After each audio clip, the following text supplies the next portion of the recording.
To Brico, raising a building was a simple task. All it took was a solid foundation, strong walls to support it, a little artistic flair, and a roof that would hold. Of course, there was far more to it than that, but the builder, the intricate details between those steps were second nature. People, however? Well, people were difficult. No two were ever alike, and no matter how much time you spend on making a home perfect for them, they would find something to complain about. Some small detail like the wrong color of doorknob, or they would insist the poor insulating roof tiles were better because they were prettier.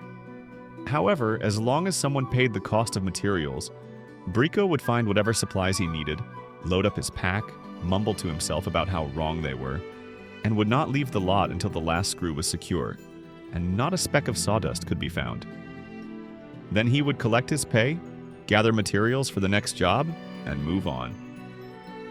The majority of Brico's existence was a solitary one, something he was more than content with. To him, life was one long checklist that needed to be completed, or at least the attempt should be made to check off as many things as you could. For Brico, every single checkbox was a new project. A new fountain needed to be built in the town square, a dock needed repairs, the barracks were falling apart, old foundations needed to be replaced.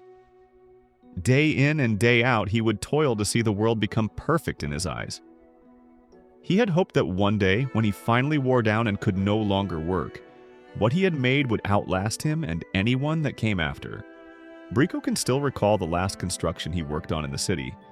A young family had taken in several children and needed room for them all. In hindsight, they were in desperate need of shelter, and they thanked Brico profusely for all of his hard work. Something he didn't see much value in at the time, as he gave them a dismissive wave and reminded them to keep the chimney clean as he took his leave.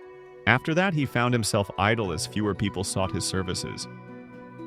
What's more is that he noticed his old projects having become abandoned as the weeks went on. Surely it was because some of his earlier work was less than perfect. He could see all of their flaws.